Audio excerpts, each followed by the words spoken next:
Okay, so what I've got going on here is I've just been taking this nifty hole puncher thingy and stamping little holes in the cards so that I can put them together later. And then I've been taking magazine clippings and tracing around them with a card with a marker and then cutting out just like a rough cutout. I'm going to fix it later.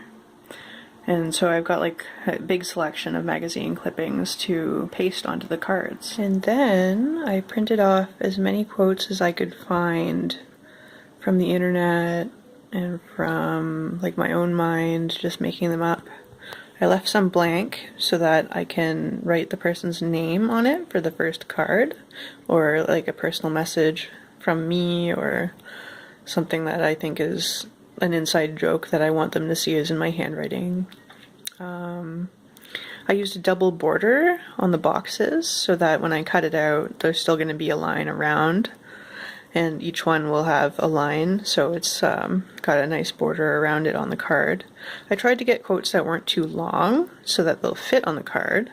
That's another thing. And if you wanted to pick like Bible quotations or jokes or just make up your own whatever, you could do that. Or, you know, you can be creative with it. You don't have to just pick famous quotations. Alright, so when I was done printing, I decided I would try to experiment with some watercolor. I used some acrylic paints and just added a bunch of water to it, and then moved the brush around on the paper.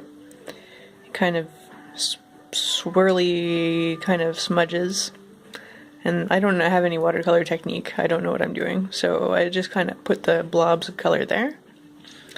And it turned out pretty nice, I think. So I used an experimental page to do that, just to see how it would turn out before I cut it up. So now I'm just going to let it dry.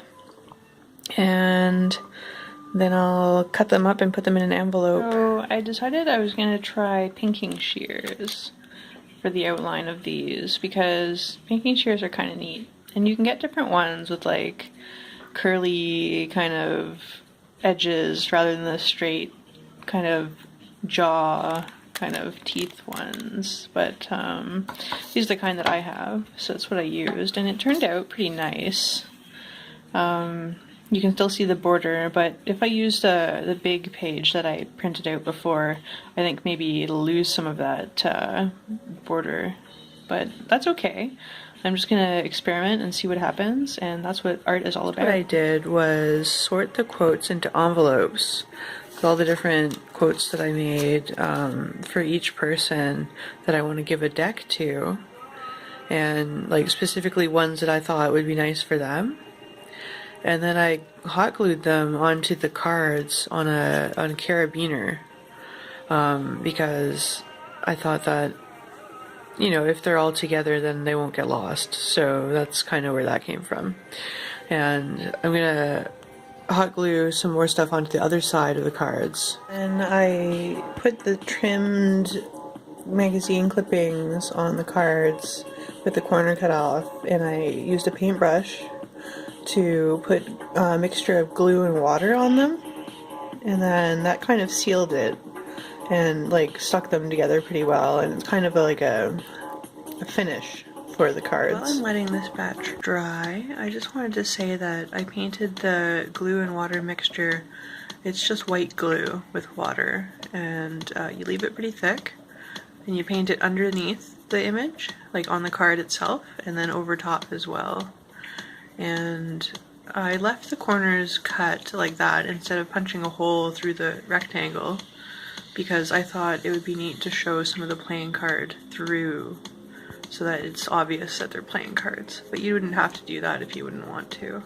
And when I was all done putting the finish on the quote side of the cards and just painting the solution on over quickly to give them that nice finish and to protect them from getting smudged or smeared, I put it back on the carabiner, and as you can see, it's all done, and this is what it looks like, the finished product.